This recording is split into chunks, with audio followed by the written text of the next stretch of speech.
All right. Well, we're on the economy today because Bidenomics, look, as we've talked about from day one, the worst marketing campaign ever. The economy's in bad shape, so we're going to brand it as Bidenomics. What a disaster that is turned out to be, and it gets worse for Joe Biden and his administration every single day. Joining me, Nick Hopwood, certified financial planner, founder and president of Peak Wealth. You can find out more at peakwm.com. Always get a second opinion when you're investing for your future. Nick, good to have you back. Thanks for having me, Steve. Good morning. A lot of things going on here. First of all, inflation's still a big problem, but we want to talk about some of the root causes of what's going on here. Government revenue, government expenses. You wanted to talk about that today, so having Grover on to kind of tee it up for us puts you in a great place to look and say, look, we're spending too much on this and too much on that, and that's coming back on us because they continue to print money, devaluing the dollar. Do you realize that a dollar in January of 2021, just over 2 years ago, you need $1.14 now to have the same spending power of just 2 years ago? Nick, it's remarkable and not good. Yeah, and part of what's causing all the inflation is the government spending. So if we look back to 2016, we had tax receipts up $900 billion. So all the politicians are talking about paying your fair share. Well, tax receipts are up almost $1 trillion. Here's the problem. Over the same time, government spending is up $1.5 trillion. So that's why if we look at the graphic, we can see how the deficits are spiraling out of control. So looking on the screen, right, if we see revenue of $4 trillion in 2016, now looking back to last year, it was 4.9. So there's the $900 billion of increased revenue.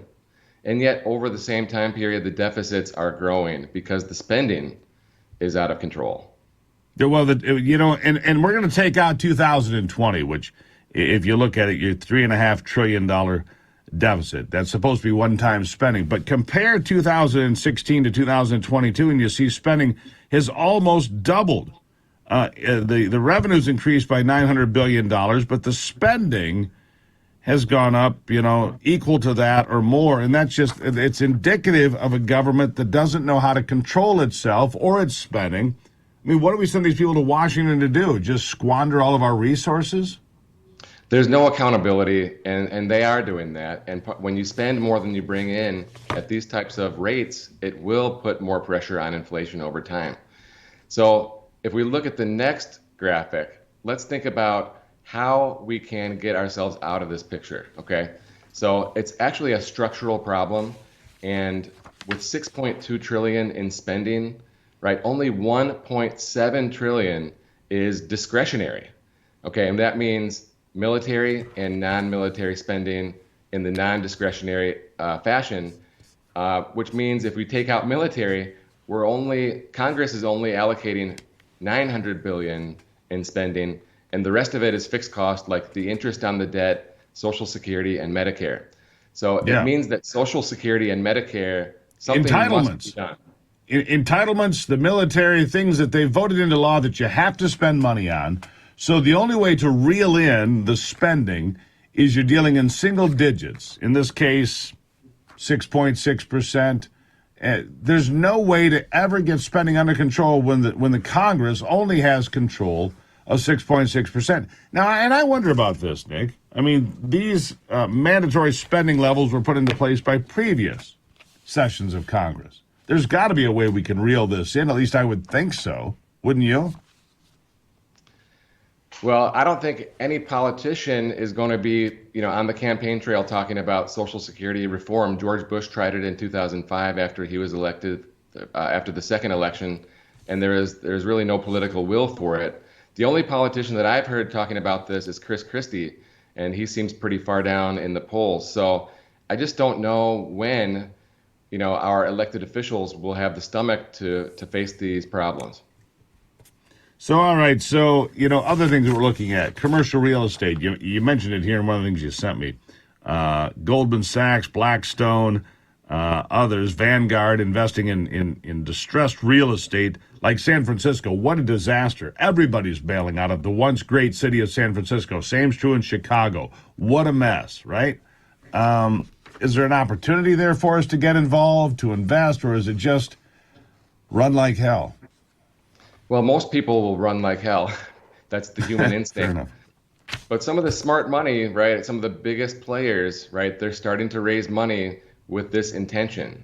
So I just want to put it on this, put it on everyone's radar that, if you were buying real estate in 2010, right, you made a killing, right? And so now, right, we're kind of in the early stages of these developments in San Francisco and other cities.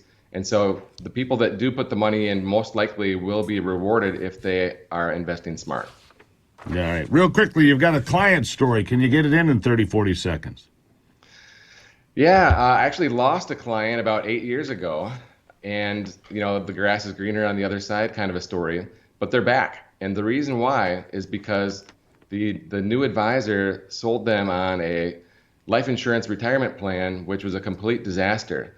So if you're putting $21,000 into a life insurance policy as part of your investment retirement plan, better make sure that it works. And in this case, it didn't.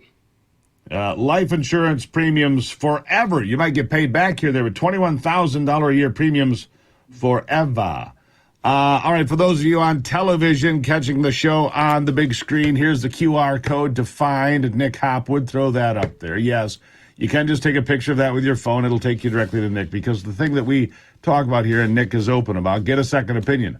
If you get his first opinion, you still get a second opinion. It's your money. It's your future. It's your retirement. It's your life.